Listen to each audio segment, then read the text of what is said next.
नाक आती थी बच्चों में। हाँ। और इतनी आती थी हाँ। कि लाइनें बन जाती था। यार ये बताओ हम लोगों ने कहाँ हॉर्लिक्स पिया भैया। हाँ और नहीं देख किया, लो सच में नहीं। हाँ तो फिर रैन बसेरा, रैन बस, हाँ ये कहानी है टकनापुरवा का रैन बसेरा हाँ। ट्रांसपोर्ट। पहले तो बताओ, आधों को नहीं पता है कैमरे में देखे तो कि रैन बसेरा है क्या, रैन लोग बसेरा- जानते ही नहीं है। रैन बसेरा मतलब सरकार द्वारा निःशुल्क चलने वाला वो सेंटर जहाँ पे राहगीर यात्रीगण गरीब गुरबे लोग जो है वो आए और रात में विश्राम करें, आईडी चले जाएं। ये है रैन बसेरा, सुन लो तो आधों पता ही नहीं है। तो रैन बसेरा शहर में बहुत हैं, अभी भी हैं गरीब लोगों लोग। को पता है, ओयो रूम पता है, हाँ ओयो रूम पता है, ये पर नहीं रैन पता बसेरे है। नहीं पता। रैन बसेरे सब जगह चले, हर जगह नगर चले। निगम के हाँ। इनके, और ठीक ठाक लेटने बैठने की व्यवस्था है। तो हम जब जाते थे तो रैन बसेरे में रुकते थे। और रैन बसेरे में किसी को बताते नहीं थे कि कहाँ रुक रहे हैं। हाँ। घर में अगर बता देते कि रैन बसेरे में, बुला लेंगे तुरंत। तो पता नहीं उनके अंदर क्या होता वो, क्योंकि माता पिता को नहीं पता था। जैसे हम मतलब ये पता था कि ये बदल गया है कुछ।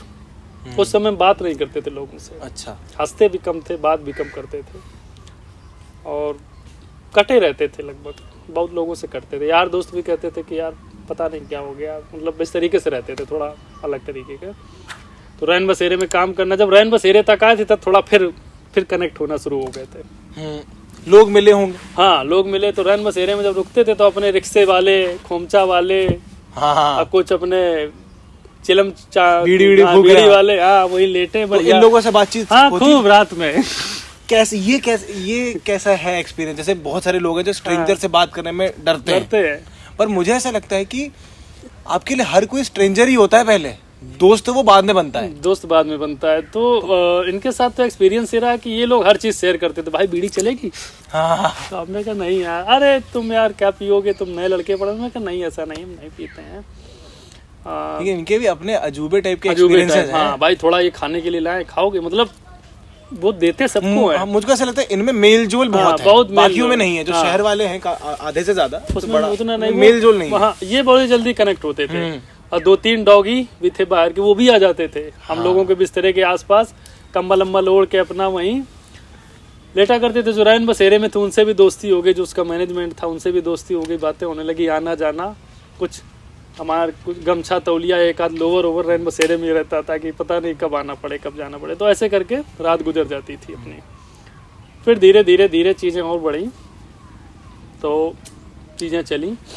फिर धीरे धीरे किसानों, हम जब नौकरी भी करते थे, अक्षय प्रोजेक्ट किया, एक वेस्ट मैनेजमेंट का कोर्स किया कि जितना भी हॉस्पिटल का कचरा निकलता है उसको ठोस पदार्थ अलग, कांच वाला अलग, सेग्रीगेट करके उसको कैसे कैसे जलाना है, वरना उससे जो जलाया जाता है ना, उससे जो धुआं निकलता है उससे कैंसर और तमाम बीमारी, उस पर भी चला। तो स्कूल इस हॉस्पिटल में जाकर उनको अवेयर करते थे कि कैसे कैसे सेग्रीगेट करना है, फिर उसको कैसे प्लांट तक भेजना है।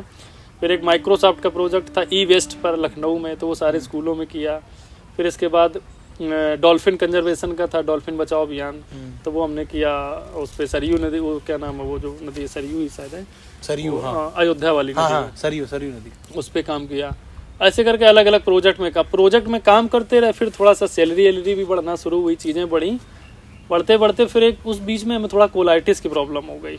कोलाइटिस पेट की प्रॉब्लम होती है, क्योंकि वैसे खाना चलता था। तो फिर हमने जिनका काम करते थे, इस टाइम तक एग्रीकल्चर वाली चीज नहीं हो रही, एग्रीकल्चर वाली नहीं है अभी। आप सोशल चल रहा है, हाँ महिलाओं के साथ सेल्फ हेल्प ग्रुप पे काम करना, यही खान पान भी थोड़ा वैसा रहा होगा। हाँ सब ट्रैवलिंग होती थी, हाँ ठीक है। तो खान पान पे काम रहा, ये सब चलता रहा। तो एग्रीकल्चर नहीं था। फिर धीरे से ये हुआ कि अब बुजुर्गों के लिए भी कुछ करना है, तो एटलीस्ट कानपुर में कुछ लोगों से बात हुई। तो किसी ने किसी रिसोर्स से किसी ने नाम दिया कि लोग कैसे कर रहे हैं, शायद कुछ हो पाए। तो धीरे धीरे कनेक्ट हुए। तो प्लान ये हुआ कि कानपुर में कोई एक senior citizen home like old age home चलाया जाए, जिसमें उनकी हो। तो जिनके द्वारा बात हुई, उन्होंने कहा कि आलोक हम ऐसे करके प्लान कर रहे हैं, हमारे पास इंफ्रा है, फंड है, हम एक ईमानदार बढ़िया व्यक्ति जिसको मैनेज कर सके। तो हमने काम कर सकते हैं अगर आपको ठीक ये बता रहे जहाँ पे अभी अब हो जी। उनके जो डायरेक्टर हैं उनके साथ बात हुई, चीटा चढ़ रहा है तो हट गया। तो उन्होंने कहा क्या लोगे आलोक इसमें? तो हमने कहा हमारी जो बेसिक नीड है वो बस पूरी हो जाए, बाकी हमें पैसे ऐसे का जो आपको उचित लगे, जहाँ पे समय आप रह रहे हो, देख रहे हैं सारा काम।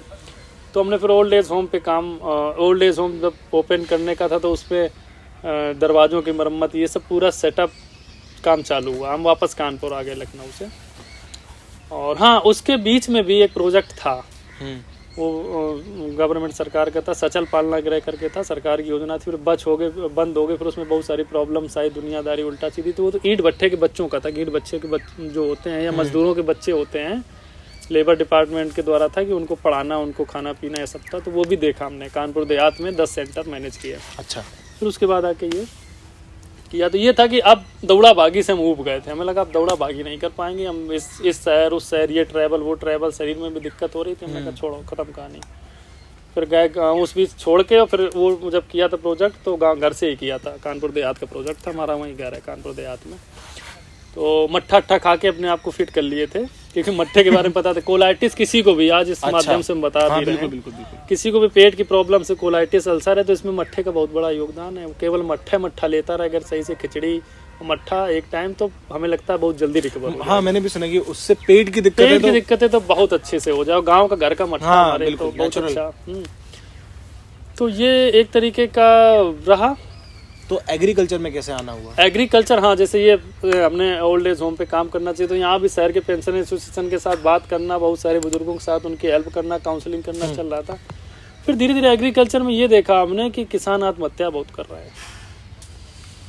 ये अपने न्यूज़ हर 3 मिनट में एक किसान भारत में, समझ लो इस समय ऐसा ही है। हाँ, एक समय और था, अब तो अप डाउन होता रहता है।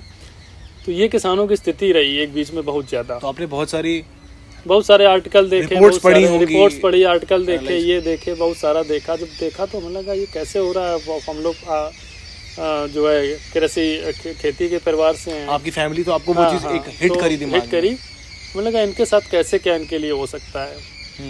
तो फिर हमने अपने इस काम के साथ साथ हमने जाना शुरू किया। जैसे हमें ये पता चला कोई प्रगतिशील किसान कुछ कर रहा है, उसके बारे में न्यूज़पेपर में आया, कहीं आया, तो हमने जाना शुरू किया उनके यहाँ पे। अच्छा, पहले आपने स्टार्ट किया केवल मिलना, और कुछ काम नहीं। हमारे दिमाग में कुछ था ही नहीं। किसान के पास गए, भैया आप क्या कर रहे हैं? बोले आलू कर रहे हैं। कैसे होती है, कितना है, कर लेते हो, क्या है, आप ये कर रहे हो, आप वो कर रहे हो। अलग अलग किसानों से तो कुछ प्रगतिशील किसान मिले, कुछ परेशान किसान मिले। उनकी देखी गवर्नमेंट के साथ क्या प्रॉब्लम्स आ रही हैं सरकार की तरफ से, कभी बीज ना मिल पाना, समय पे खाद ना मिल पाना, कभी उनकी मंडी में सामान न बिक पाना, कभी सड़ जाना, कभी ओला गिर जाना। उसके बाद जो सरकार की तरफ से फंड मिलता है उसमें लेखपाल की रिपोर्ट, तहसीलदार की रिपोर्ट ना लग पाना, कहीं कुछ सब आधा, बीमा कंपनियां सब किनारे हो जाना। केवल ऐसा है कि बीच में किसान है, हर तरफ से कुछ ना कुछ दिक्कतें हो रही है। वो बीच में गवर्नमेंट कितना भी कर रही, कितना भी कर ले, पर वो जब तक प्रॉपर एक मॉनिटरिंग नहीं होगी, चेन होनी चाहिए, तब तक पहुंचे वो, हाँ, तब तक वो हो। तो इसके लिए हमने काम करना शुरू किया, अलग अलग जहाँ तो देखना शुरू किया, लोगों के पास जाना किया, किसानों से धीरे धीरे किसानी पे इंटरेस्ट आया। तो फिर कानपुर के नज़दीक ही हमें ये हुआ कि कैसे क्या है, तो 2-3 जगह इसी मिल गई जहाँ पे हम एग्रीकल्चर पे कुछ शुरू करें, हमारा भी मन था। तो फिर हमने उसको संभालना शुरू किया। तो कुछ प्रॉपर आपने इसकी हाँ, उसका स्टडी भी करी? स्टडी पहले की स्टडी की कोई मतलब खेती किसानी तो घर में होती रहती थी। हम तो जानते थे, हमने गेहूं भी काटा है, दाल भी, मतलब वो जुराई की है, उसको हम कहते हैं धान, सब कुछ किया है बचपन में। मतलब आपका पूरा फैमिली से रहा है? हाँ, फैमिली इस तरीके से तो रहा। तो आधे मतलब था, मालूम था, पर ये कि बीच में फिर मिस हो गया था। तो फिर धीरे धीरे तो अब करके फिर धीरे धीरे हमने किसानों के लिए किया कि कैसे ये खड़े हो सकें। तो बेहतर खेती का मॉडल क्या हो सकता है, उस पर थोड़ा फोकस किया और उस पर भी काम किया। जो कंपनियां या जो प्लांट्स कंपनियां किसानों को उल्लू बना देती हैं, पागल बना देती हैं, अपना सीड बेच देती हैं। उन्होंने कहा कि एलोवेरा कर लो, 1 बीघा में 10 लाख का कमाई हो जाएगी, एलोवेरा लगा लो और इतने का प्लांट मिलेगा। वो प्लांट बेच के चले गए, किसान को लगवा दिया। अब उसके बाद पैदा हुआ, उसको लिए घूम रहा, कहीं बिक नहीं रहा है।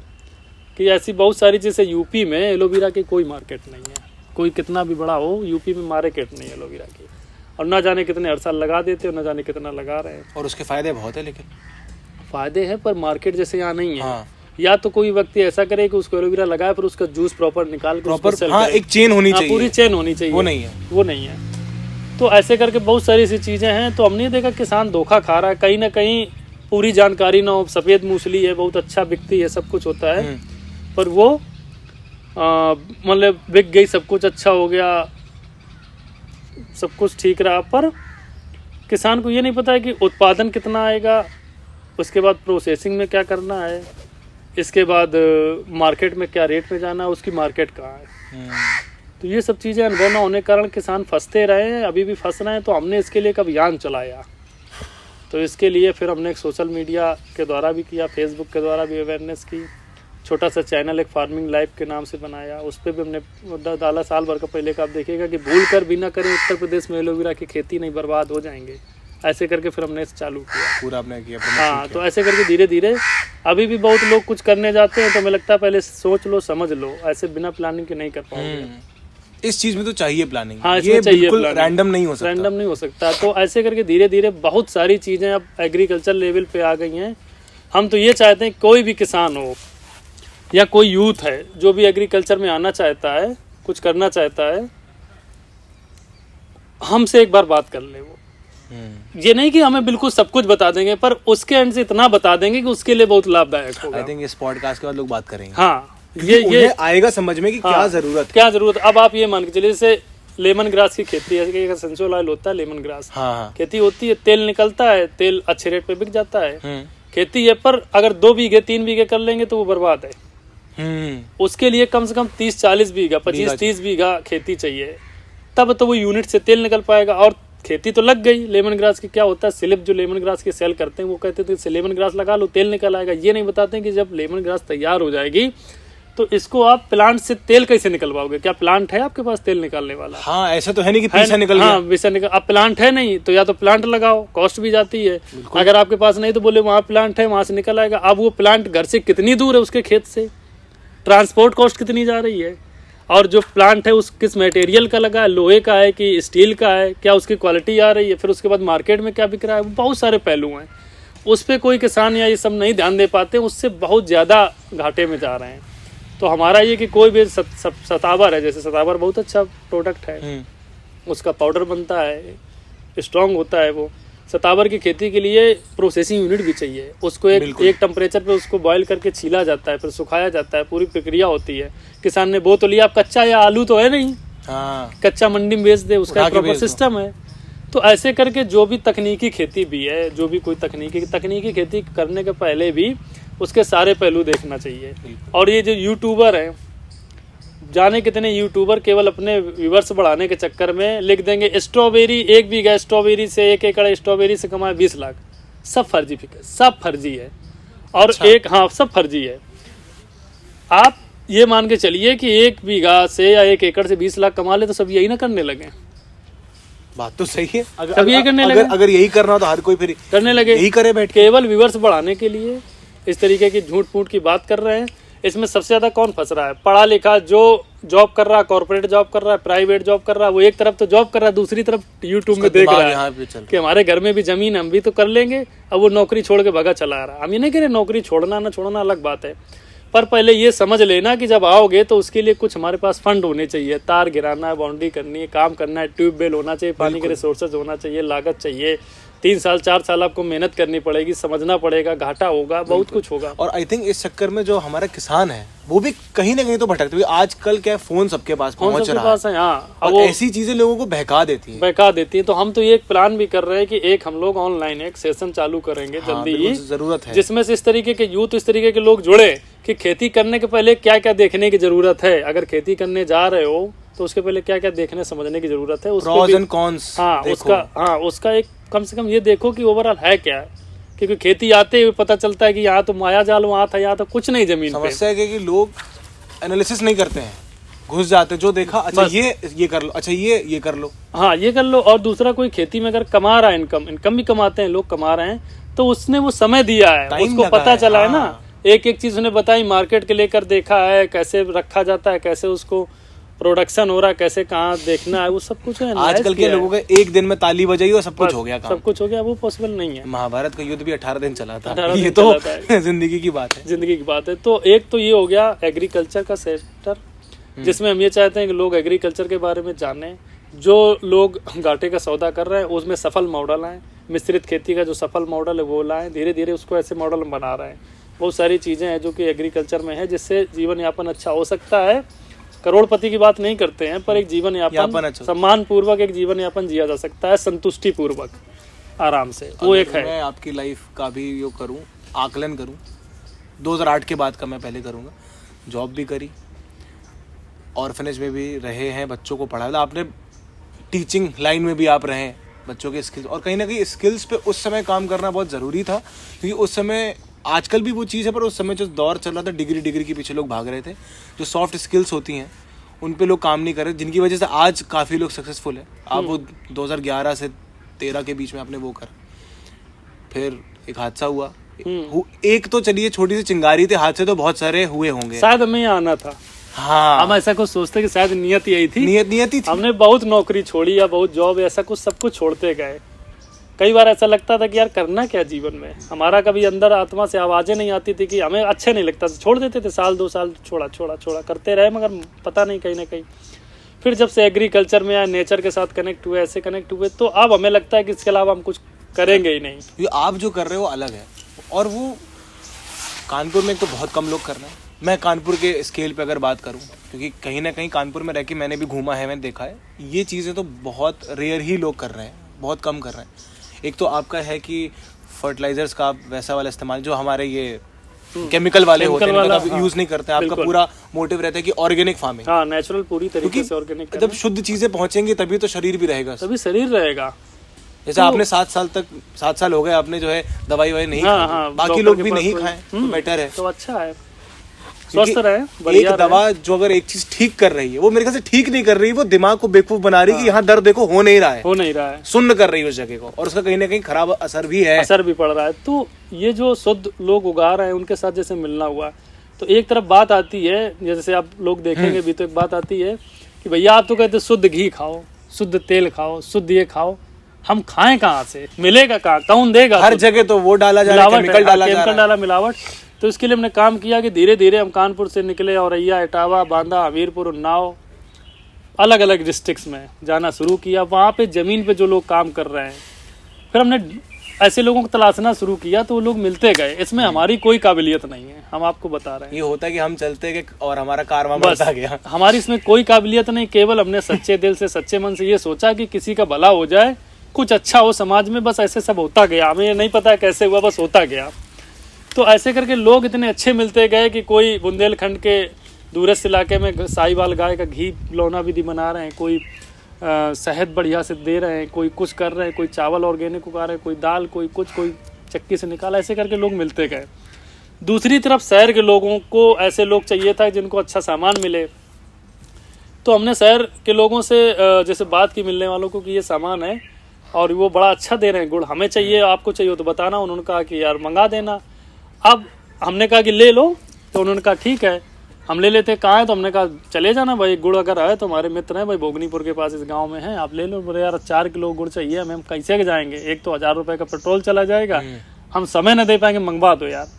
किसान से बात की तो किसान ने कहा यार 4 किलो गुड़ देने के लिए हम सहन आए ना, हम दिन में टाइम निकाल सकते हैं, ट्रांसपोर्ट कॉस्ट इतनी लग जाएगी, हम कहाँ देते घूमेंगे, हम ना पाएंगे काम छोड़ के।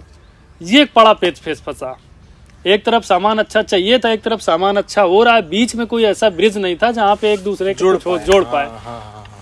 तो फिर एक प्रयास हमने किया, चलो अच्छा देखते हैं। तो शुरुआती दौर में हमने कहा चलो 10 लोगों से पूछा, उन्होंने कहा 2 किलो 5 किलो 10 किलो, हमने कहा चलो 20 किलो 30 किलो लाद दो बस में, हम यहाँ से रिसीव कर लेंगे। शहर से रिसीव किया, लाने के बाद 2 किलो 4 किलो तौला, मशीन नहीं, फिर मशीन लिया, तौल के फिर वो बोले कि हमें दे देना। हमने कहा ठीक है, जब आपके एरिया में आएंगे तो दे देंगे आके, जब निकलेंगे 2 दिन 4-6 दिन में। ऐसे करके शुरुआत की। तो धीरे से एक चीज, आप अपनी बाइक पे बैठ के, हाँ बाइक में पपीते से शुरुआत की थी। हमें ऑर्गेनिक पपीता चाहिए था, तो पपीता चाहिए था, तो कहीं पपीता मिल ही नहीं रहा था, सब केमिकल वाले पपीते। हाँ। जितने लोग पपीते खाते हैं उनको ये लगता है कि पपीता खा रहे हैं हम, बहुत अच्छा है पेट के लिए, अच्छी बात है। पर उसमें जो वो मिला रहे हैं ना केमिकल, उगाने में जो लगा है वो तो उगाने में तो एक अलग है ही। अच्छा, उसके अलावा भी उसके बाद कार्बाइड वगैरह लगाते हैं, ये जो आम को ये सब इसी में पकाने के लिए पकाते हैं, कार्बाइड वगैरह लगा देते हैं, वो हानिकारक है, बहुत ज्यादा हानिकारक है। तो हम ये खाते नहीं थे, हमें चाहिए था शुद्ध। तो हमने देखा कुछ किसान मिल गए हमें, हमने कहा हम ले लेंगे। अब 2 किलो पपीता लेने के लिए हम जाते थे तो पता लगा 100 रुपये पेट्रोल चला गया, 2 घंटा चले गए, 2 किलो पपीता मिला। तो हमने 4-6 लोगों से और बात की, उनको देना शुरू किया। बड़ा अच्छा लगा तो उन्होंने कहा 1 क्रेट ले आया करो, 1 क्रेट से 2 क्रेट, 2 क्रेट से 10, ऐसे करके फिर काम बढ़ा, कारवा बढ़ता गया। फिर उन्होंने हमसे कहा कि यार क्या तेल भी शुद्ध मिलेगा? हमने कहा ठीक है, शुद्ध तेल लाए। फिर धनिया भी मिलेगी, ये भी मिलेगा, ऐसा मिलेगा, वो मिलेगा। हमने कहा धीरे धीरे सबको कनेक्ट करना शुरू किया, किसानों को बात किया, अच्छा उगाना शुरू किया, अच्छा देना शुरू किया। धीरे धीरे धीरे अब इस समय लगभग 20-22 प्रोडक्ट हो गए हैं। हाँ, वो मैंने फेसबुक पे पूरा स्क्रॉल हाँ, 20-22 प्रोडक्ट हो गए हैं, और सारे ऑर्गेनिक हैं, सब नेचुरल, सब शुद्ध नेचुरल है। ले लेना जिसको लेना है, सब नेचुरल और सब प्रोडक्ट ऑर्गेनिक। हाँ, हमने ये भी किया है अभी भी। अच्छा, इसी में मैं पूछ रहा हूँ, सवाल आया कि जैसे ऑर्गेनिक वैसे हम सुनते रहे कि बड़ा महंगा मिलता है, ऑब्वियस सी बात है, बिकॉज बिल्कुल शुद्ध बन रहा है। तो आपके साइड से क्या मतलब अगर ऑर्गेनिक कोई पूछे, हाँ, तो क्या रेट रहता होगा? ये कि बहुत महंगा तो नहीं होना चाहिए, थोड़ा मार्केट रेट से ज्यादा, क्योंकि ऑर्गेनिक उगाने में होता क्या है कि जैसे कोई ऑर्गेनिक खेती कर रहा है, बिल्कुल एक बार केमिकल की बोतल आप ले आइए 100 रुपए 150 की, एक बार खेत में डाल दीजिए तो कीट पतंगे खत्म हो गए आपके 1.5-2 महीने के लिए, 1-1.5 महीने के लिए तो खत्म हो गए। और जो आप नेचुरल आप बनाते हैं, जैसे 10 प्राणी के बनाए, नीमास्त्र, ब्रह्मास्त्र या और भी नीम का तेल है या मट्ठे का पूरा है, तो ये आपको 2-3-4 दिन में डालना पड़ेगा। अच्छा, तो मैन पावर ज्यादा बढ़ जाता है, एक्सपेंसेस ऑब्वियसली बातें बढ़ेंगे। हाँ भाई, किसी को डालना, दवा डालनी, अब आप तो शायद ना छिड़क पाओ पूरे, इतना खेत है तो किसी को मजदूर को हायर करना, निराई गुड़ाई होती है उसमें, खरपतवार वाली दवा नहीं डालती है कि हाँ कि वो घास मर जाए, सब खत्म हो जाए, क्योंकि वो कीड़े भी मार देती है, कीड़े के जीव जंतु जो जमीन के सब चले जाते हैं। तो खरपतवार निराई गुड़ाई उसमें पैसा लगता है। ऐसे प्रोडक्शन भी उतना शुरुआत में नहीं होता है। कोई केमिकल वाली खेती 12 कुंटल दे रही थी, 7-8 कुंटल पे हो सकता है शुरुआत में, बाद में तो जब पूरा इकोसिस्टम डेवलप हो जाएगा फिर तो होगा ही, फिर होगा, शुरुआत में रहता है, इसलिए इसकी कॉस्ट बढ़ जाती है। तो इसको लोगों को समझना चाहिए, इसलिए लेकिन हाँ, ये आपका पॉइंट सही भी, कि मैं अगर वैसे बोलूं तो अगर आपको अच्छा जीवन चाहिए तो कहीं ना कहीं थोड़ा तो खर्च करना हाँ, पड़ेगा। आप सीधी बात, मान लो डॉक्टर के यहाँ जब जाते हो, तो पैसा खर्चा 500 रुपए 1000 तो फीस है, फीस। हाँ, उसके बाद देखने की फीस जांचे, उसके बाद जांचे, उसके बाद दवाई आप जो खा रहे हो उससे लीवर और किडनी अलग से खराब हो रहे हैं। इसमें अगर वही पैसा यहाँ कर लो, तो यहाँ कर लो। हम कहते हैं फैमिली फार्मर अडॉप्ट कर लो, फैमिली डॉक्टर की जगह डॉक्टर खत्म करो, फैमिली फार्मर अडॉप्ट करो। हाँ, फैमिली फार्मर्स की आपको शुद्ध खाना मिल रहा है, दूसरी तरफ गरीब के परिवार में, तो मैंने कॉन्सेप्ट ही नहीं सुना है फैमिली फार्मर वाला, फैमिली डॉक्टर ही सुना है, फैमिली लॉयर सुना है, तो फार्मर क्यों नहीं, जबकि वो पेट के अंदर चीजें जा रही, तो फैमिली डॉक्टर की जगह फैमिली फार्मर अडॉप्ट करो। ये हमारी वो बनेगी, हाँ, क्लिप बनेगी इतनी वाली, फैमिली फार्मर वाली। हाँ, ये चाहिए। उनके भी जीवन में सुधार आए, जब उनके घर में जाए तो उनके बच्चों में खुशी आए कि आप जो जा दे रहे हैं। अभी हमने एक उत्तराखंड का देखा था, एक उत्तराखंड में एक लोग काम कर रहे हैं, वो नेचुरल चीज़ें लोगों को दे रहे हैं। तो जब वो जाता है नेचुरल चीज़ देते हैं तो उसमें एक चिट्ठी जाती है एक बच्चे की या एक बच्ची की, वो लिखती है कि भैया बहुत बहुत धन्यवाद आपका, आप जो हमसे सामान खरीदते हैं इसके बदले जो आप पैसे देते हैं उससे हमारी पढ़ाई हो पा रही है। अब ये पूरा चिट्ठी में लिख के भेजती है, और स्कूल की कटिंग उस बच्ची की पढ़ाई करते हुए सब कुछ लिखा है उसमें। तो जहाँ पे वो जा रहा है ना, उसके भी मन में एक भाव आता है। कैसा लगता है जब आपको ऐसे फीडबैक? हाँ, मतलब अच्छा लगता है, इमोशनल भी मन होता है, बिल्कुल होता है, फीलिंग भी आती है कि यार देखो ऐसा कुछ होता है। पर सबसे अच्छा ये लगता है कि जिनके हम जाते हैं आज शहर में, जिनको हम सामान देने जाते हैं, नाश्ता भी कराते हैं, खाना भी देते हैं, जो कुछ भी होता है अपनी तरफ से बहुत, मतलब वो नहीं होता है कि सामान देने और डिलीवरी बॉय नहीं। हम जैसे जाते हैं तो पहले तो इंतजार करते हैं, जैसे जाते हैं तो बैठते हैं, साथ में डिस्कस होता है। हम जो सामान दे रहे हैं उसके साथ कोशिश ये रहती है कि और भी चीज़ों के बारे में इनको बताएं कि आप अगर आटा खा रहे हो तो मील वाला आटा ना खा के, प्रिजर्वेटिव ना खा के, आप कम से कम मोटा अनाज लो। खाना खा रहे हो तो कैसे खाओ आप, अगर अब आप ये समझें रिफाइंड है, रिफाइंड अगर आप खा रहे हैं तो 7 प्रकार के केमिकल तो उसमें मिले रहते हैं उसको रिफाइंड करने के लिए। कोई भी तेल अगर हाई टेम्परेचर पे अगर उसको रिफाइन किया जाएगा तो उसके सारे तत्व खत्म हो जाते हैं। 200 डिग्री पे रिफाइन होता है वो। इसके बाद एक केमिकल होता है हेक्सेन नाम का, वो पेट्रोलियम पदार्थ है, कभी नेट पे भी डाल लें जो लोग देखें। अच्छा। हेक्सेन केमिकल होता है, पेट्रोलियम पदार्थ है, वो लीवर किडनी को खराब करता है। कोई भी तेल होता है जैसे सरसों का हो गया, तिल का हो गया, अंडी का हो गया, कोई भी जिसमें उसमें महक आती है, खुशबू आती है, वो तेल की ओरिजिनल क्वालिटी यानी उसका वो प्रोटीन है। वो आपने देखा होगा रिफाइंड में प्रोटीन भी खत्म कर देते हैं। मतलब वो जो प्रोटीन है जो महक आ रही है उससे, उसका प्रोटीन होता है। और अच्छा। रिफाइंड में कोई प्रोटीन नहीं, यानी उसको भी मार दिया उन्होंने। तो हम ये जो ले रहे हैं तो बेकार है, वेस्ट कूड़ा है, कूड़ा ले रहे हैं। कभी इंटरनेट पे डाल लो, रिसर्च देख लो, कूड़ा खा रहे हैं। जितने भी रिफाइंड है सब कूड़ा है। कभी भारत में था ये कभी रिफाइंड? नहीं। अब रिफाइंड, और इसके बाद जो चिपचिपा पदार्थ होता है बेसिकली हमारी हड्डियों के लिए बढ़िया होता है, चिकनाहट, हाँ हाँ हड्डियों के लिए होती है, लुब्रिकेंट का काम लुब्रिकेंट का। अब ये चिकनाहट भी खत्म कर दी लोगों ने। तो खा क्या रहे हो, जितना ये पढ़ा लिखा समाज है, हम तो ये पता है, हमें कभी कभी लगता है कि हम लोग जैसे या जो भी पढ़े लिखे हैं ना, जितने पढ़े लिखे हैं, आधे तो अनपढ़ है भाई ये सबसे ज्यादा अनपढ़ों में आते हैं। बिल्कुल आते हैं, कूड़ा कचड़ा फैला रहे हैं, ये चीजें खा रहे हैं, मिनरल वाटर यूज कर रहे हैं, क्या मतलब है यार। सोफिस्टिकेशन के चक्कर में पूरा इससे अच्छा तो आदिवासी वाले लोग 100 गुना अच्छे हैं, उसी कल्चर में रह रहे हैं, नेचुरल के साथ, ना बीमार हो रहे हैं। आप लोग जितने पढ़े लिखे हो या सब लोग पढ़े लिखे, बीमार क्यों होते जा रहे हो ज्यादा? ना धूप ले रहे हो, ना आप नेचर के साथ काम कर रहे हो, क्या मतलब? आपने भी बोला आदिवासी, पौंडीचेरी के आसपास एक वो रहता है, कबीला रहता है, मैं इसे पढ़ रहा हूँ, नाम मुझे याद नहीं है, वो सदियों से वहां पे रह रहा है और उनकी उम्र मतलब जो हमारी 60 है, उनकी 100 के ऊपर निकल जाती है। क्यों निकल जाती है? बिकॉज एक तो उनका शहर से कोई संपर्क नहीं है, खाना पीना वही रॉ खाना है, रॉ जिंदगी जी रहे हैं। तो ये सब चीजें मतलब लोगों को समझना होगा। गर्मी आती, सत्तू खाना चाहिए लोगों को, सत्तू नहीं खाते हैं। उनको लगता है सत्तू तो गांव वालों की चीजें हैं, अनपढ़ों की चीजें हैं, सत्तू हम लोगों की। इसके बाद समझेंगे, इस इंटरव्यू के बाद समझेंगे। तो एक तो हम तो ये कहते हैं कि इस पे बहुत लंबा डेटा है, लंबी चीजें हैं। हम आपसे अगर बात करेंगे तो इस विषय पे कम से कम घंटों बात कर लेंगे, 5-10 घंटे या 2-4 दिन बात हो सकती है, पर इतना लंबा नहीं जाएंगे। वो कभी फिर इसका स्पेशल रखेंगे, कभी जब बहुत लोग बुलाएंगे तो हाँ तब रखेंगे। तो अभी अगर मैं कट शॉर्ट करूँ तो ये जो आपने 14-15 साल दिए हैं, 14-15 साल आपको हो गए करते, उसमें आपकी समाज सेवा भी है, फिर आप एग्रीकल्चर की फील्ड में आए हैं, ऑर्गेनिक फार्मिंग कर रहे हैं, समाज कल्याण का काम शुरू में काफी विरोध रहा, बिल्कुल। हाँ, पिताजी माताजी को मैं इसी पे आ रहा था सवाल पे। रिश्तेदारों ने बहुत कमेंट किए। तो ये 14-15 साल जो आपके रहे हैं, हाँ वो बहुत, तो स्टार्टिंग का फेज जब आपका स्ट्रगल चल रहा था, हालांकि स्ट्रगल देखिए आज भी चल रहा है, वो चलता ही रहेगा, वो तो कभी नहीं, लेकिन एक होता ना कि हाँ सबसे ज्यादा मौज आई गांव में हमें। हाँ,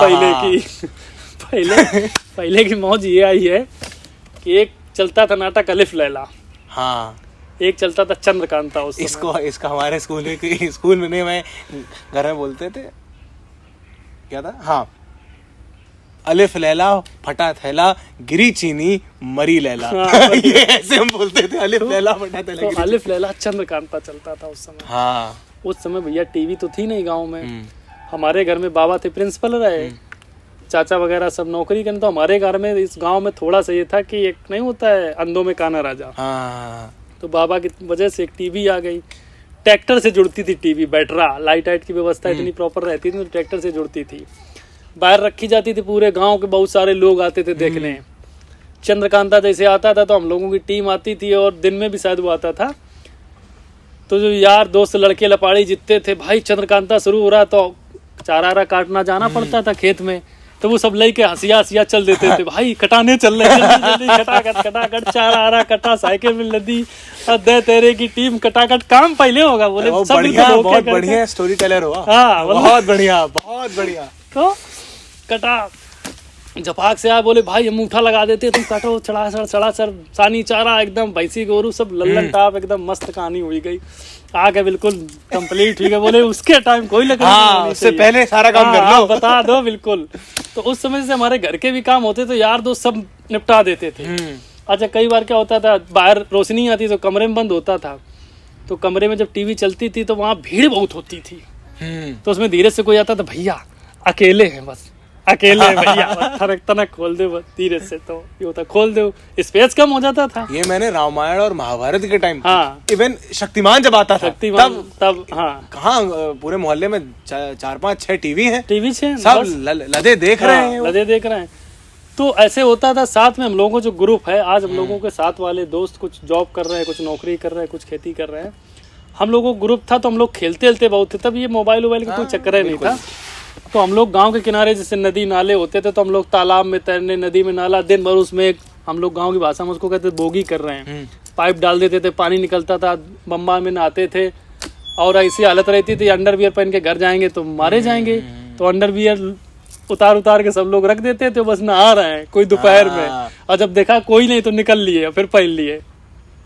तो ऐसे करके चलता था। उस समय चंद्रकांता जो नाटक आता था, तो हम लोगों की टीम थी, देखते थे, इतना प्रभावित थे कि हम लोग क्या करते थे, बोली भाषा भी उसी स्टाइल में करते थे। कैसे उसका ये करते थे कि जैसे ये हुआ कि राजन टीम बनी, अच्छा धनुष बाण ये हुए। बढ़िया। हाँ, बोले राजन आओ चला जाए वन की तरफ। तो बोला चला जाए। तीर कमाल, तो तीर कमाल में क्या, तो लाई होती ना सरसों, उसको काटने के बाद इतनी इतनी लकड़ी निकलती थी, तो वो लेते थे और डामर जो रोड बनता था डामर लगाते थे, और जो बबूल होता है देसी उसका कांटा एक लगता था आगे। अच्छा ये राजन वाली कहानी, अच्छा अभी जो कार में बात हो रही थी, हाँ ये सुन। तो बोले राजन आज किस तरफ कूच किया जाए। हाँ बोले आज तो राजन आखेट खेलने चलते हैं हम लोग नदी की तरफ। फुल वही एकदम भाई चंद्रकांता वाली। इत्तेफाक से हमारे गांव में हम लोग इस मामले में लकी कि गांव के जस्ट 1 किलोमीटर दूर सेंगुर नदी पड़ती है। नदी अच्छा। पहाड़ पर्वत सब है। कहाँ पे गांव है? गांव अकबरपुर पड़ता है, अकबरपुर, माती हाँ। मुख्यालय से एक दूर गांव करौसा, ठीक। वहाँ पड़ता है। तो वहाँ तरफ 7 टीम हुई, डाले तीर कमाल। बोले राजन भोजन वोजन कुछ ले लिया जाए, दोपहर में चूंकि वहाँ पे भूख लगेगी। हाँ तो ये वह ले लिया जाए, चला जाए। तो हम लोग सब लोग तीर कमाल ये देख के निकले कि घर में पिताजी और माताजी सब बिल्कुल जब सन्नाटा हुई गया तब निकले। भाई ये तक कहाँ अंदर आओ। तो हम लोग अपना निकले। तो अब ऊट पटांग के काम कर देते थे। एक बार क्या हुआ कि एक मधुमक्खी का छत्ता लगा था गांव बाहर। बोले हम लोग जा रहे थे, बोले राजन आज इस पे प्रहार किया जाए। बोले प्रहार किया जाए। बोले आप दाएं से बाएं से चारों दिशाओं से प्रहार होगा। हुआ प्रहार हुआ। समस्या ये रही कि जब प्रहार हुआ तो उसके बगल में खेत था, उसमें एक दादी थी, वो कुछ कर रही थी। अच्छा जैसे प्रहार हुआ हम लोग तो भाग लिए। अये। अब वो मधुमक्खियों ने दादी को काट काट के सुगा दिया। अब दादी आ रही लद के गांव। अब हम लोगों के यहाँ सूचना पहुंची कि तुम्हारे लोगों ने सबने कांड किया है। ये तो अब शाम हो गया ये। अब शाम कहीं वो घर में कहा जाए कैसे जाए, पिताजी तो डटे पड़े हैं सामाजिक आदमी। तो अब ये होता कि रात को जाए कि ना जाए, कैसे जाए, क्या करें। तो हम ये तड़ते थे कि गुरु खाने के टाइम पहुंचो। अच्छा। बस जैसे घर में पहुंचो तुरंत खाना खाने लगो। खाना खाने में क्या होता था, मार नहीं पड़ती। हाँ ये तो था। खाना खा रहा हूँ पहले फिर तो देख लेंगे जो होगा। थोड़ा गुस्सा शांत से। तो ये तड़े रहते थे गुरु खाना खाने के समय पहुंचो। पिताजी को देखते रहते घर में तो नहीं, दाएं बाएं जैसे पड़े घसट से घुसे अपना खाना लेके जैसे आ गए। ये है साले ऐसे करते वो करते, ये कर दिया वो कर दिया, इज्जत तमाम बातें सुनते रहे। फिर रात में सुनाया पड़ती भी बहुत। हाँ। कभी कभी बांस भी चल जाता था। हमारे मेरे चली हॉकी बाबा मारो। तो ये कहानी रही। फिर एक बार क्या हुआ कि हम लोग फिर वन की तरफ जा रहे थे, तो गांव का एक लड़का बकरियां लिए जा रहा था। हम लोगों ने उससे कहा ए रास्ता दे। अच्छा वही स्टाइल रास्ता दे, राजन आ रहे हैं, रास्ता छोड़ा जाए। बकरियां चल नहीं थी, वो भी हम लोगों से उम्र में थोड़ा बड़ा था। अच्छा हाँ, हम लोग छोटे थे। तो बोले ए जैसे नहीं दे रहा था, बोले ए दुष्ट ये आखिरी बार तुझे वो दी जा रही है चेतावनी जी, आखिरी चेतावनी। अगर इसके बाद नहीं उठा तो हमें मजबूरन प्रहार करना पड़ेगा। तो वो नहीं हटा। बोले जाओ बड़े यार प्रहार वाले। तो फिर ये राजन इंद्रास पड़ा जाए तो वहाँ पड़ा और मारा तो पिछवाड़े में लगा हाँ वो जैसे लगा कांटा घुस गया। वो लोटने लगा, अरे दैया अम्मा दैया। बबूल था ना? हाँ बबूल। हालांकि बाद में हमें लगा कि कुछ हमने किया है गलत किया है। आज भी फील होता है कि ऐसा नहीं करना चाहिए, पर उस समय की बात बता रहे हैं। उस समय तो क्या नहीं पता था। अब जैसे हुआ बवाल मच गया। अब राजन का धनुष इधर, बाण इधर, राजन भगे, टीम भगी। राजन जो है धोती लिए लोटा लिए आधा छूटा आधा भगा। अब ये हुआ कि अब आज राजन का बकला, गांव में नहीं कहता बकला काटा जाएगा। तो फिर शाम को पहुंचे तो फिर पिताजी को तो फिर बोले कि दाएं बाएं 2-4 6 खा गए, मार पीट चली। ऐसे करके हम लोगों का बचपन था। यहाँ निकल जाना, वहाँ निकल जाना। कुछ हाँ रात में हम लोग ये करते थे गांव में। उस समय हम लोग जैसे रहते थे तो हम लोग रात में जो कुमार का टाइम होता था, यानी दीपावली का जो टाइम, उस समय हम लोग क्या करते थे गाँव में चंद्रमा रात में खेतों में हम लोग कुश्ती लड़ते थे। अच्छा कुश्ती भी होती थी। हाँ, कुश्ती और अखाड़े और कबड्डी वड्डी खूब खेलते थे। लग जाता था, कुछ पता ही नहीं चलता था। और 3 टाइम खाना होता था, 3 टाइम खाना खाना था। 1-1 लीटर दूध पीते थे। बढ़िया खूब, मतलब शरीर भी बड़ा मस्त था। लैक्टोज इंटॉलरेंट इनका कोई काम नहीं था।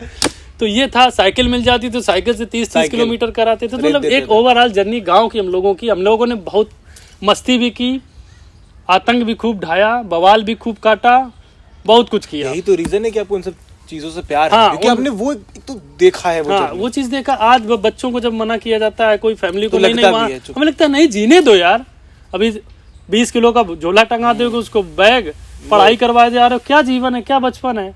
पढ़ के जाना कहाँ है, क्या करना है? पढ़ाई लिखाई का एक लेवल है, पर इतना ज़्यादा नहीं कि आप अब दिल्ली जैसी जगह पे हम देखते हैं, या कानपुर, दिल्ली, बहुत सारे से जहाँ पे सांसें अच्छी नहीं मिल पा रही हैं। आप इतनी तरक्की कर चुके हो, इस तरक्की का क्या मायने है जहाँ पे सांसें नहीं ले पा रहे हो, जहाँ पे अच्छा खाना नहीं मिल रहा, जहाँ पे मेडिकल स्टोर, हॉस्पिटल खुलते जा रहे हैं, बीमारी को नहीं कर पा रहे। इस तुम्हारी तरक्की का, इस रिसर्च का, इसका क्या मायना है? जहाँ पे आपको ऑक्सीजन सही नहीं मिल पा रही, पढ़े लिखे होने क्या मतलब है यार? कहाँ जा रहे हो? नहीं, वही स्कूल जाओ, स्टडी को लेके वही स्किल्स आसपास का एक्सपीरियंस आप घूमना। और लड़के ये व्हाइट कॉलर जॉब सब करना चाहते हैं, इनको आप बना दे रहे हो नौकर।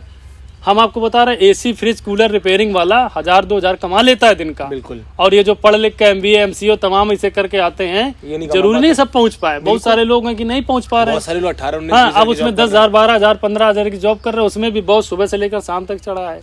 तो ओवरऑल देखा जाए तो वो जो स्किल की जरूरत, अच्छा हाँ, हम लोग बुलाते हैं कि रेडियो सुधरना है, प्लम्बर की जरूरत है, AC सुधरना है, ये सुधरना है, उसके लिए वो आ नहीं रहा लाइट में अकेले। क्या इतनी डिमांड है उसकी?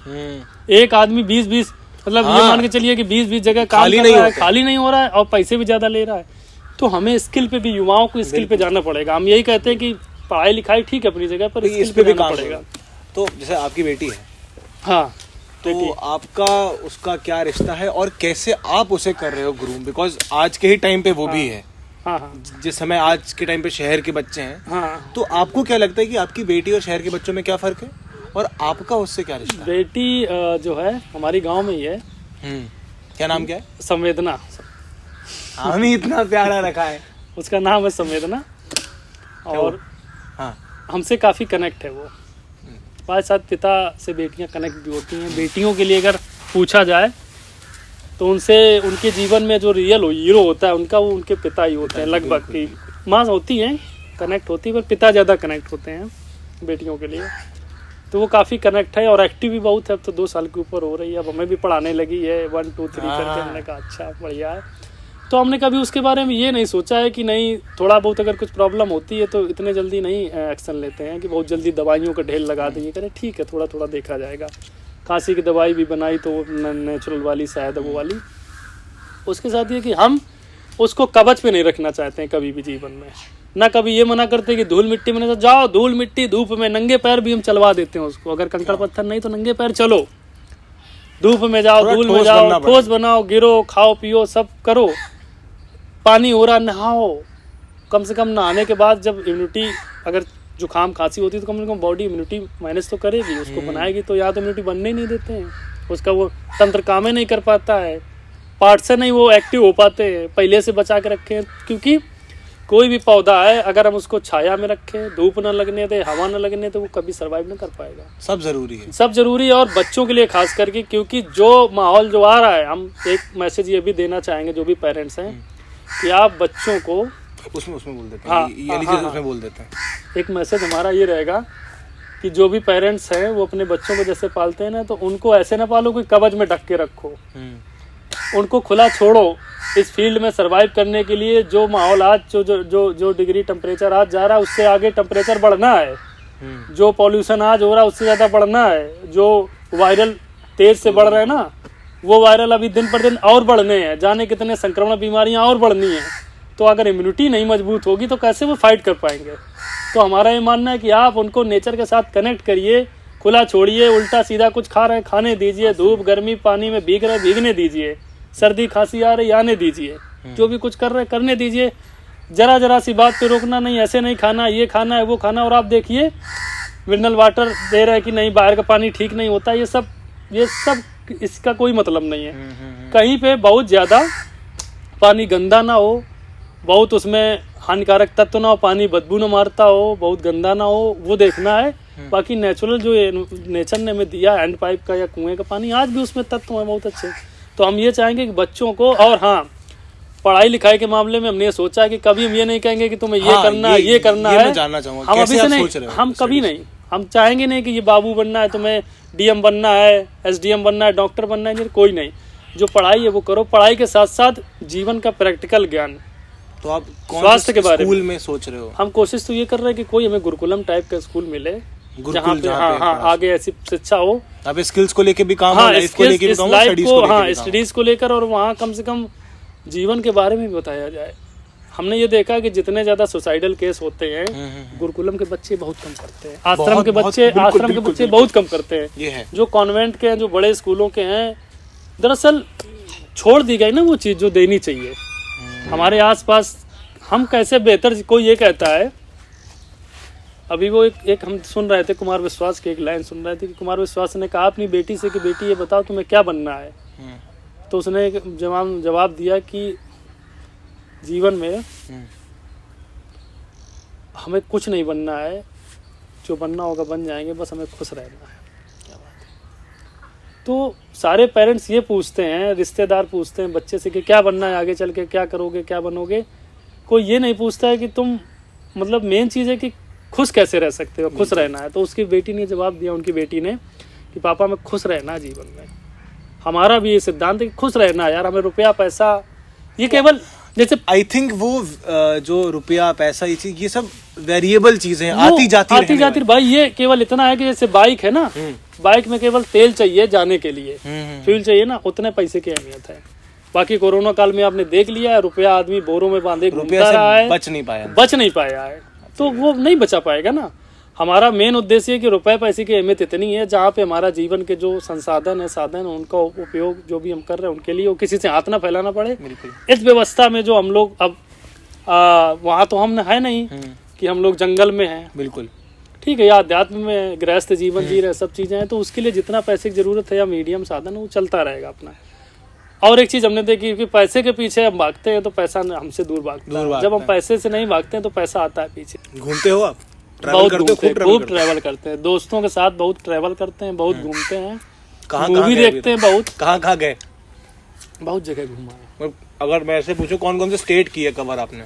जैसे उत्तराखंड किया, गुजरात, थोड़ा सा आपका राजस्थान, ठीक है, बुंदेलखंड काफी घूमे। बुंदेलखंड काफी घूमा। कौन सी फेवरेट प्लेस रही है? अच्छा, पहाड़ अच्छे लगते हैं या फिर जंगल? पहाड़ जंगल दोनों ही ठीक हैं। मजा तो मॉल में भी आती थोड़ी देर के लिए, 5-10 मिनट के लिए। मॉल में मतलब कुछ ऐसा फनी चल रहा हो कार्यक्रम जिसमें बच्चे घूम रहे हो, कार लिए टहल रहे हो, मौज मस्ती, वो देखने में मजा आता है। वो थोड़ी देर के लिए 5-10 मिनट। लेकिन नेचर की बात अलग है। बाकी मॉल में कुछ नहीं। जैसे पहली बार गए थे तो मॉल ने थोड़ा सा 5-10 मिनट के लिए किया कि यार बड़ा अच्छा है, सब व्यवस्था है। अब तो मॉल का कोई मतलब है नहीं, मॉल के बगल में भी खड़े होंगे ना तो निगाह नहीं जाती। हमें पता है अब बच्चे हैं, वहाँ मौज कर रहे हैं, गाड़ी चला रहे हैं, टू तो थोड़ी देर के लिए मजा आ गई, 5-10 मिनट के लिए, वो अलग बात है। बाकी नेचर और शांति और जहाँ पे बस आनंद है, जहाँ पे हम जैसे मतलब फक्कड़ी टाइप के कुछ लोग, हम अपने आप को तो फक्कड़ी नहीं कर सकते हैं ज़्यादा, क्योंकि सारी चीज़ें कर रहे हैं, हमसे भी 10 गुना ज़्यादा लोग फक्कड़ी इस दुनिया में हैं। और जो काम हम कर रहे हैं ना, हमसे भी कई गुना ज़्यादा लोग करने वाले हैं। बट बहुत एक चीज़ जो मैं मानता हूँ हमेशा, लोग कर रहे हैं, इवन जो हम भी कर रहे हैं वो भी लोग कर रहे हैं, लेकिन हम जहाँ पे कर रहे हैं वो बहुत करता है मैटर। कानपुर जैसे शहर में, एक तो कानपुर को लोगों ने कर रखा है बदनाम, ये कि हमारे यहाँ पे खाली लोग गुटखा ही खाते हैं, गाली देते हैं, मर्डरी होते हैं। और आप देखो घुस के, बहुत लोग अच्छा कर रहे हैं, बहुत अच्छा काम कर रहे हैं, जो बाकी शहर में नहीं मिलेगा आपको। बहुत कानपुर में बहुत कुछ बहुत अच्छा काम कर रहे हैं, बढ़िया काम कर रहे हैं। कानपुर को लोगों ने कुछ लोगों ने किया है बदनाम, और उसी को लोग प्रेज कर रहे हैं, क्योंकि उसमें उनको लगता है कि फन है, तो वो हंसते हैं। तो आपका देखो, आपने इतना किया ट्रैवल, आप बाहर भी गए, आपने कानपुर बहुत घूमा, बिल्कुल घूमा, आप कानपुर के बाहर भी रहे, अपने शहर को लेके आपका क्या टेक है, क्या विचार है? हमें देखो, नेगेटिव की तो बात नहीं करेंगे, नेगेटिव तो हर शहर में बहुत कुछ होता है। हमें ऐसा लगता है कानपुर शहर अपना एक अलग शहर है, बिल्कुल मस्त मलंग, इसका अपना एक मजा है, अलग यहाँ पे व्यवस्था है। कुछ अच्छाइयाँ बताएं। बिल्कुल। कानपुर शहर बहुत सस्ता शहर है, हर आदमी का यहाँ गुजारा हो जाएगा। बिल्कुल, आप यहाँ पे 1000 रुपए का भी कमरा मिल जाएगा, महंगा भी ले लो। कपड़े भी आप चले जाओ, परेड से लेकर जाने का आता तो वहाँ सस्ते कपड़े भी मिल जाएंगे। खाना के मामले में तो कानपुर बहुत अव्वल है। बहुत लोग आते हैं हमारे मिलने वाले, दूर के मिलने में, तो कानपुर में खाना बहुत अच्छा मिलता है और बहुत सस्ता मिलता है, बड़ा वेलकमिंग शहर है। और यहाँ का आदमी जो है वो फिर बिल्कुल समझ में आ जाएगा, जैसे कानपुर में हाँ। पता चल जाएगा कानपुर में आकर।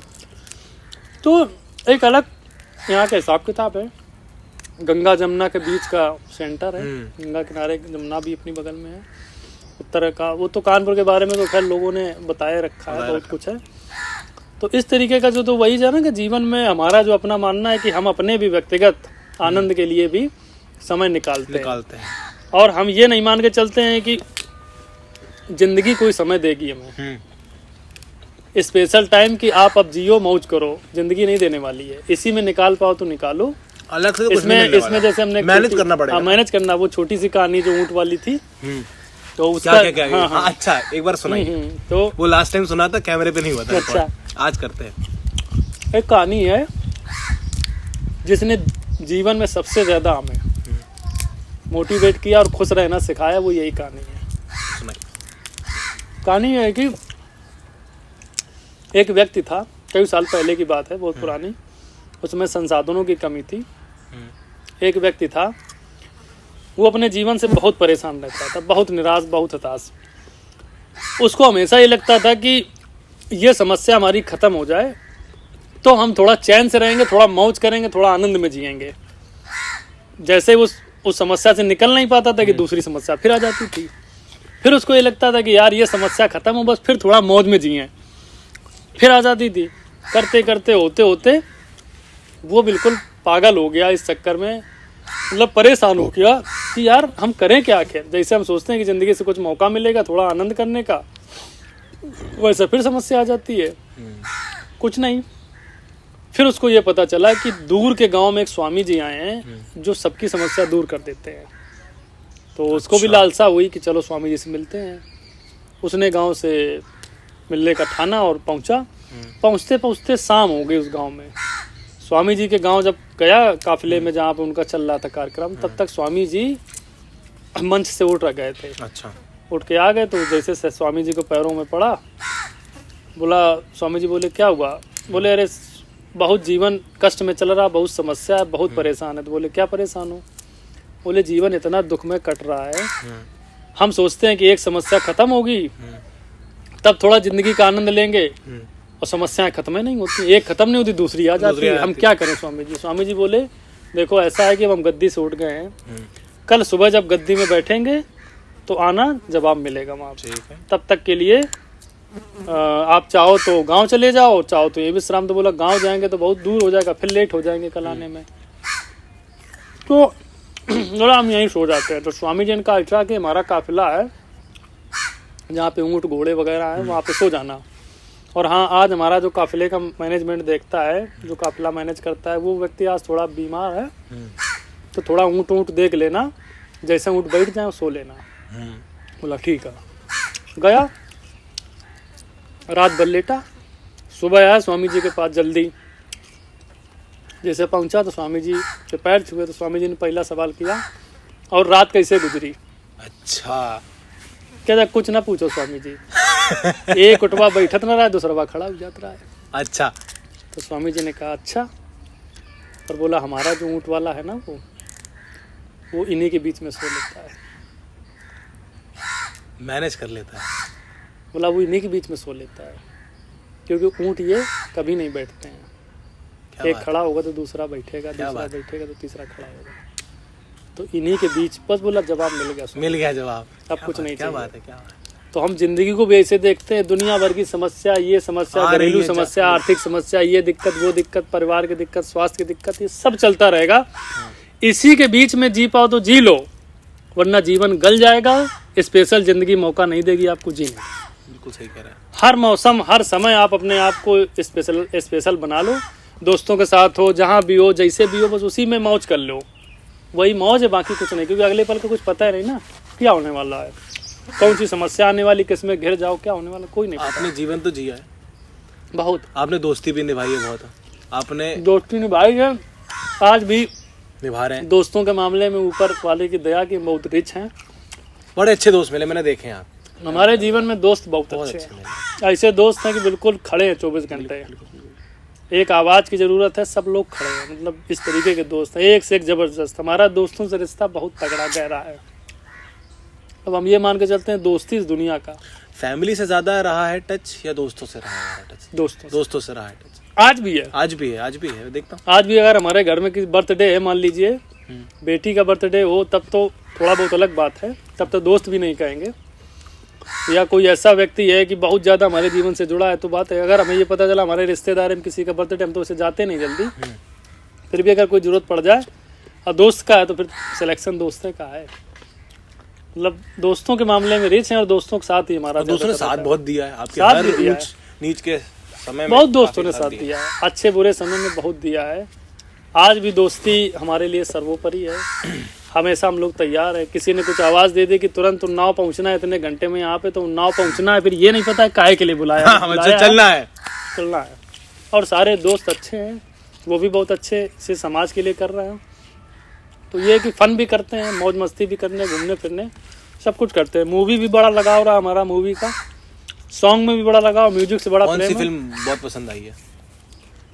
मूवी तो बहुत अच्छी है। कोई दो बताइए जो आपको लगा है कि आपके जीवन से बड़ी रिलेटेबल है, आपको बड़ी अच्छी लगी है, कोई दो। मतलब ऐसी तो बहुत है, जैसे मदारी मूवी है, मदारी, वेडनेसडे है, मसान है, इस टाइप की काफी मूवी हैं जो मैं पसंद है। आर्टिस्टिक मूवियाँ में ज्यादा, हाँ, थोड़ा फनी वाली भी हम कह सकते हैं, दिलचस्पी रखते हैं। वो भी हम देख लेते हैं, देखते भी हैं। फनी वही पसंद। ऐसा नहीं कि जीवन को हमने किसी एक ढांचे में कर दिया है कि गंभीर, सीरियस टाइप के नहीं है आप, वो सीरियस बिल्कुल नहीं, फनी भी है, मौज भी चलती है, मस्ती भी होती है। काम जो आपका है वो थोड़ा सा सीरियस वाला ही है। हाँ। लोगों की जिंदगी को लेके है, समाज सेवा को लेके है। आप बच्चों को सिखा रहे हो, पढ़ा रहे हो, आप फार्मिंग को लेके कर रहे हो, फार्मर्स को लेके कर रहे हो, लेकिन ये नहीं है कि अपने आप को बिल्कुल मुंह ऐसा बनाना। हाँ, ये नहीं, कोई नहीं ना, कुछ नहीं, बहुत बच्चों के साथ बचकाना। कार में ही एक लाइन बोली थी उन्होंने, अतुल जी ने क्या बोला था कि जितने बड़े बड़े काम है वो हल्के में ही हो सकते हैं। वही चल रहा है, तो बिल्कुल हल्के रह के काम करते हैं। अभी खुश हुआ?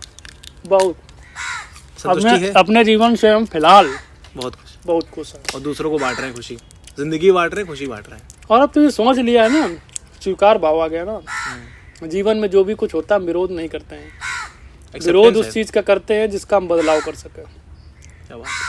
जिसमें बदलाव कर सके उसका विरोध करेंगे, जिसमें बदलाव नहीं कर सकते उसको स्वीकार करना ये अच्छी बात है, वरना विरोध करेंगे तो समस्या खड़ी होगी।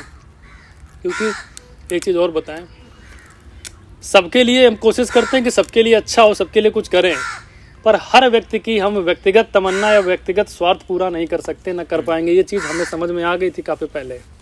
कई बार पहले हम सोचते थे कि इनके लिए कुछ अच्छा हो जाए, उसके लिए हर संभव प्रयास करते थे कि अच्छा कर दें जितना हो पाए।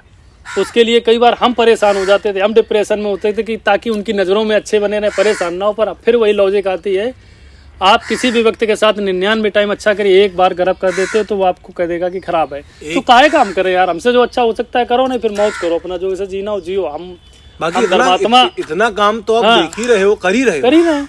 अब हम क्योंकि एक चीज़ और बताएं, इस दुनिया का हर आदमी, आपके दोस्त भी हो सकते हैं उसमें, फैमिली के लोग, रिश्तेदार, नातेदार, पड़ोसी, मोहल्ले के सब लोग ऐसे हो सकते हैं। उन्होंने एक फ्रेम सेट कर लिया है अपनी उम्मीदों का, अपनी इच्छाओं का, और उस फ्रेम में वो आपको सेट करना चाहेंगे। और एक अच्छी, उससे भी बड़ी बात सुनो कि आप एक बार उसमें सेट भी हो गए तो फिर दूसरी बार वो फ्रेम का साइज बदल जाएगा। उनकी इच्छाओं, अच्छी तमन्नाओं का दूसरा फ्रेम फिर बदल जाएगा, फिर उसमें सेट हो जाओ, फिर तीसरा बदलेगा सेट होने के लिए। अगर आप सेट हो गए तो ठीक आदमी हो, हाँ, सेट हो गए तो ठीक आदमी, अगर सेट नहीं हो उनके फ्रेम में तो वो ठीक नहीं है, खराब। तो हमें लगता है कि जो हम मौज में कर सकते हैं बिना हम समस्या में आए वो हम कर देंगे। हम अगर समस्या में आ रही, हमारी आनंद हमारा खराब हो रहा, हमारी मस्ती, हमारा आनंद जा रहा है, हमारा हमें बेचैनी हो रही, तो हम आपका सपोर्ट नहीं कर पाएंगे, खुली बात है। क्योंकि आप जो कर रहे हो वो आप लोक कल्याण पे काम कर रहे हो। किसी व्यक्ति को लेके आपका सिर्फ काम नहीं है, व्यक्ति को लेकर नहीं है, उसमें तो व्यक्ति आ ही गया। हाँ, व्यक्ति तो लोग तो आ ही गए, उसमें आ ही गया। तो इस तरीके से तो हम सबसे बता देते कि बहुत ज़्यादा, क्योंकि होता क्या कि आदमी, वो एक पिक्चर हमने देखी थी, बधाई हो, तो अपेक्षाओं को लेके कुछ बोलने जा रहे हो? उसमें क्या होता है, वो कहते यार प्यार करने की उम्र हम लोगों की, रोमांस करने की यार मम्मी पापा की, एक उसमें डायलॉग होता था। तो उसने कहा कि देखो यार, आखिर वो माँ भले आपकी हो, पर कहीं ना कहीं तो एक फीमेल है, मेल फीमेल है, पति पत्नी है, उनके जीवन में भी चीज़ें हैं, मानव है, तंत्र है, शरीर है, स्वास्थ्य है, सब चीज़ें उनके अंदर भी हैं जो होती हैं। तो आपने उनको क्यों देवी बना के बैठा दिया वहाँ पे? ह्यूमन समझो ना उनको ऐसे। तो हम इंसानों की एक समस्या है कि जैसे मान लीजिए हम हैं, लोग, हम हो या कोई हो, लोगों को लगता है बहुत बढ़िया आदमी, बहुत अच्छा, तो उसको लगता है कि जैसे ये आदमी है, ये नहीं, भगवान बना दिया, भगवान बना देते हैं। भैया वो आदमी है, वो हर चीज वो करता है जो आम आदमी करता है। भगवान तो कहीं है ही। हाँ, और अगर आज कहीं ऊपर है, कहीं ऊपर तो आदमी है, लेकिन और अगर आम आदमी वो चीज करेगा, उसके व्यक्तिगत जीवन में वो कर रहा है, तो अगर आप लोग ये देख रहे हो कि अरे यार ये तो करना नहीं चाहिए, ये तो भगवान है, तो ये आप लोगों की समस्या है, उसकी समस्या नहीं है।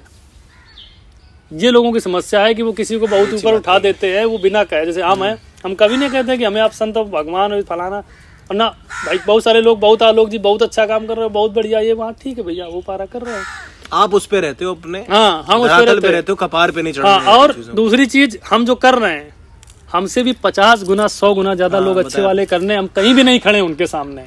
ऐसे ऐसे लोग बेहतर पड़े, हमसे भी 20 गुना ज्यादा वाले, और कर रहे हैं अच्छा। तो हम ये नहीं कर रहे हैं कि हम अपना अच्छा कर रहे हैं तो लोगों के लिए कर रहे हैं, हमें आनंद आ रहा है तो हम कर रहे हैं, बात खत्म। उससे बस उसका अल्टीमेट गोल ये नहीं कर रहे कि लोग को फायदा हो। लोगों को फायदा हो रहा है, हमें आनंद आ रहा है, हम कर पा रहे हैं, मन आ रहा है, जब तक कर रहे हैं, जैसे कर रहे हैं, नहीं होगा नहीं करेंगे। तो इस तरीके से चीज़ें चल रही हैं, जितना भी कुछ मिल पा रहा है उसी में खुश हैं, उसी में आनंद में हैं, बस चीज़ें चल रही हैं। दया ये करते हैं कि बीमारी आ रही ना है, डॉक्टर के पास ना जाने पड़े, लोगों को सही चीज़ की जानकारी हो, लोग नेचर के साथ कनेक्ट हो, स्वस्थ रहें, जितना हो सके बेहतर जीवन को समझ पाएँ और आनंद मंगल से जीवन जिए। तो एंड करते हुए बस एक चीज़ बोलूँगा कि कोई दो बात जो आप जो लोग देखेंगे उसमें हर टाइप का वर्ग होगा, यूथ भी होगा, बूढ़े लोग भी होंगे, बुजुर्ग भी होंगे, हमारे मिडिल एज के भी होंगे, औरतें भी होंगी, लड़कियां भी होंगी, हर कोई होगा। तो कोई दो बात जो आप चाह रहे हैं कि आपके माध्यम से लोगों तक पहुंचे, जो आपका रहा है अनुभव, जो आपका एक्सपीरियंस रहा है, बहुत सारी बातें हमने करी, कोई दो बात अगर आप हाईलाइट करें संक्षेप में। एक तो पहले ये कहना चाहेंगे कि इस दुनिया में जो हमने महसूस किया है, अपना अनुभव है,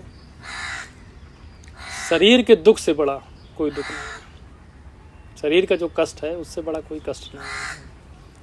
शरीर में आपको अगर कष्ट है तो आपको दुनिया के किसी भी जन्नत में बैठा दिया जाए तब भी उस जन्नत का एहसास नहीं होगा, जब तक वो शरीर का कष्ट नहीं खत्म होगा। तो सबसे पहला तो हमारा शरीर निरोग रहे, पहला फोकस उस पर, जो मेन उद्देश्य है। शरीर निरोग कैसे रहेगा, उसके लिए हमें लाइफ स्टाइल और खान पान सब करना पड़ेगा, उसके लिए हमें देखना पड़ेगा, समझना पड़ेगा। दूसरी चीज़ ये कि जीवन कोई कंप्यूटर प्रोग्रामिंग नहीं है, जो आपने एक बार सेट कर दिया तो उसी तरीके से वो चलेगा। यहाँ अप डाउन बहुत है जीवन में, अगले पल ज़िंदगी कभी भी किसी भी टर्न पे टर्न ले सकती है, कोई भी मोड़ आ सकता है जीवन में, कुछ भी हो सकता है। मतलब आप हमेशा ये मान कर चलें कि कुछ भी हो सकता है, उसको स्वीकार करना है। कोई घटना हो सकती है, उसको हमें स्वीकार भाव रखना है, और हम पीछे कुछ जाकर सही नहीं कर सकते हैं। जो हो गया सो हो गया। आने वाले समय के बारे में हमें पता नहीं है कि आने वाले कल में क्या रखा है, या उसकी हम तैयारी आज से करें, ये भी नहीं पता है। तो जो इस समय है उसे जीते चले, वर्तमान जीना चाहिए ज़्यादा से ज़्यादा। बाकी जो समस्या, जो लकड़ी आएगी, जो भी जीवन में आएगा, उसको फिर उससे आपसे हैंडल किया जाएगा। इतना हमें लगता है, ऐसा हमें सोचना चाहिए, इस तरीके से करना चाहिए। राजन कट लगाया जाए। बिल्कुल आप बोलो बड़े, आप बोलो क्या राजन कट, इतना बोल दो बस आवाज, ये बढ़िया चल गया है, बोल दो राजन कट।